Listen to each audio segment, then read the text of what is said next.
একটি পুরুষ সেই সময় ভেঙে পড়ে যখন নিজের জীবন বাজি রেখে পরিবারের জন্য কঠোর পরিশ্রম করে যায়, কিন্তু তাকে বোঝার মতো কেউ থাকে না। কান্না লুকিয়ে যে একবার হাসতে শিখে গেছে, তুমি তাকে চাইলেও আর কাঁদাতে পারবে না। বন্ধুত্বের পরে ভালোবাসা সম্ভব, কিন্তু ভালোবাসার পরে বন্ধুত্ব কখনোই সম্ভব না। মানুষ তখনই কাঁদে যখন তার মনের সঙ্গে লড়াই করে হেরে যায়। এটাই বোধহয় আমাদের জীবনের সবচেয়ে বড় ভুল, কাউকে অল্পতে বিশ্বাস করে সহজে আপন করে নেওয়া। তার জন্য কেঁদে কোনো লাভ নেই, যে কিনা আপনার হাসিটাকে মেরে ফেলেছে। সময় তাকেই দিও যে সময়ের মূল্য বুঝে। সম্পর্ক তার সাথেই রেখো যে তোমার গুরুত্ব বুঝে। ধন সম্পত্তি নয়, মানুষের জীবনের সবচেয়ে প্রয়োজনীয় জিনিস হলো মানসিক শান্তি। আজকের দিনে ভদ্র মানে তুমি ভীত, নিরীহ মানে তুমি দুর্বল, সৎ মানে তুমি বোকা, আর স্পষ্ট বক্তা মানে তুমি শত্রু। অবহেলা খুব খারাপ জিনিস, যা একটা জীবিত মানুষের বেঁচে থাকার ইচ্ছাটাকে মেরে ফেলে। এই পৃথিবীতে সেই সবচেয়ে বেশি ধোঁকা খায় যে নিঃসন্দেহে মানুষকে অন্ধের মতো বিশ্বাস করে যায়। সম্পর্ক বলে কিছু হয় না। এখনকার দিনে স্বার্থের উপর নির্ভর করে সব কিছু। কার জন্য কাঁদছো তুমি? কার জন্য এত মায়া? এই শহরে আপন বলতে শুধুই তো নিজের ছায়া। সব ব্যথা গায়ে লাগে না, কিছু ব্যথা কলিজায় আঘাত করে। কলিজার টুকরা মানুষগুলো এক সময় কলিজা ছিঁড়ে নিয়ে যায়। যে থাকতে চায় না তাকে তুমি হাজার চেষ্টা করেও আটকে রাখতে পারবে না। ভালোবাসা যা দেয় তার চেয়ে বেশি কেড়ে নেয়। সম্পর্ক যখন ভাঙার হবে তখন অজুহাত অলিগুলি দিয়ে আসবে।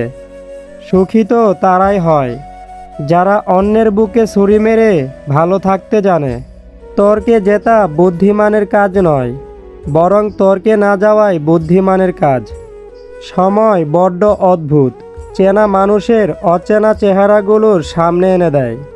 কষ্ট আমাকে বড্ড ভালোবাসে, তাই সবাই ছেড়ে গেলেও কষ্ট আমায় ছাড়ে না। স্বামীর দুর্ব্যবহার স্ত্রীকে মানসিকভাবে ধ্বংস করে দেওয়ার জন্য যথেষ্ট। বেশি চালাক মানুষের সমস্যা একটাই, তারা মনে করে তারাই সব বুঝে, কিন্তু আপনি যে তার চালাকি বুঝেন সেটা তারা বোঝে না। মাঝরাতে ফুপিয়ে কাঁদা মানুষগুলোই ভালো জানে ভালোবাসা হারানোর ব্যথাটা কতটা কষ্টের। মন পরিষ্কার রাখুন, কারণ শেষ হিসেবটা অর্থের নয়, কর্মের হবে। খুব বেশি অবহেলা পাওয়া মানুষটাও এক সময় অবহেলা করতে শিখে যায়। একজন মানুষ খুবই দরকার, যাকে দিন শেষে মন খুলে সব কিছু বলা যায়। হাজারো আঘাতে এক বুক অভিমান জমিয়ে যে একবার বদলে গেছে, তার হৃদয়ে পুনরায় জায়গা করা খুব কঠিন। মেধাবী হয়ে অধিক গর্ব করার কিছুই নেই। শয়তানও কিন্তু মেধাবী ছিল। ব্যক্তিত্ব এবং সততা না থাকলে সে মেধা ঘৃণিত। আপনি যখন বিশ্বাস করবেন যে আপনি পারবেন, তখনই আপনি পারবেন, আর এটি আপনার আত্মবিশ্বাস। একজন নেতা যদি সৎ হয় তবে তার অনুসারীরা অসৎ হওয়ার সাহস পায় না।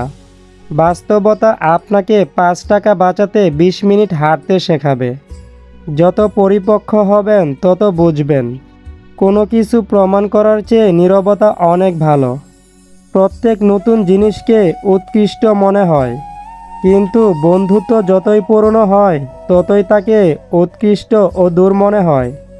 বন্ধুত্ব করার মতো কোনো যোগ্য লোক পাওয়া না গেলে একা থাকো, তবুও অযোগ্যদের সাথে বন্ধুত্ব করতে যেও না।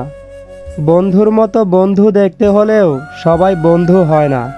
কেউ কেউ অভিনয় করে আর সুযোগ পেলেই সীমাহীন ক্ষতি করে। ইচ্ছে করেই কেউ বদলায় না। খোঁজ নিয়ে দেখো, অনেক কষ্ট লুকাতে লুকাতে মানুষটা বদলে যায়। ভালোবাসার মানুষের সব কষ্ট মেনে নেওয়া যায়, শুধু মেনে নেওয়া যায় না তার চলে যাওয়ার কষ্টটা। এই সমাজে টাকার অভাব হলেই ভালোবাসা পাওয়া যায় না, মানুষ তখনই হেরে যায়। সে যখন জানতে পারে সে যাকে নিজের সবচেয়ে আপন ভেবেছিল তার কাছে তার আর কোনো গুরুত্বই নেই। অতিরিক্ত ভালোবাসাটাই হচ্ছে পৃথিবীর সবচেয়ে বড় অপরাধ। আপনাকে এই অপরাধের শাস্তি আপনার প্রিয় মানুষটাই দেবে। আমাদের জীবনে এমন কিছু মানুষ আসে যে আমাদেরকে ধরেও রাখতে চায় না, আবার ছেড়েও দেয় না। দূরে সরে গেলে ভালোবাসা দেখায়, আবার থেকে গেলে অবহেলা করে। এই সব মানুষগুলোই আমাদের মানসিক অশান্তির কারণ। মানুষ তখনও স্থির হয়ে যায় সে যখন বুঝতে পারে যে সে যা চেয়েছিল তা সে কখনোই পাবে না। কষ্ট কাকে বলে সেই মেয়েটাকে জিজ্ঞাসা করো, যে মেয়েটা তার প্রিয় মানুষটিকে পাবে না জেনেও প্রতিনিয়ত পাগলের মতন ভালোবেসে যাচ্ছে। তবে কি জানো, নিজের জীবনের চেয়েও বেশি কাউকে ভালোবাসলে চোখের জল ছাড়া আর কিছুই পাওয়া যায় না। সরি শব্দটা কি আজব। প্রিয় মানুষটা বললে ঝগড়া শেষ, আর ডাক্তার বললে জীবন শেষ। প্রকৃতির মাঝে সুখ খুঁজলে তুমি প্রকৃত সুখ পাবে, কিন্তু মানুষের মাঝে সুখ খুঁজবে তুমি কষ্ট পেয়ে নিজেকে হারাবে। কখনো কখনো ভালোবাসা ভাগ্যে থাকলেও তাকে পাওয়াটা ভাগ্যে থাকে না। সব সময় সবাইকে সৎ কাজের আদেশ এবং অসৎ কাজে নিষেধ করুন, দেখবেন ভবিষ্যৎ সুন্দর হবে। আজকের ভিডিওটি এই পর্যন্তই। ভিডিওটি ভালো লাগলে প্লিজ একটি লাইক করতে ভুলবেন না।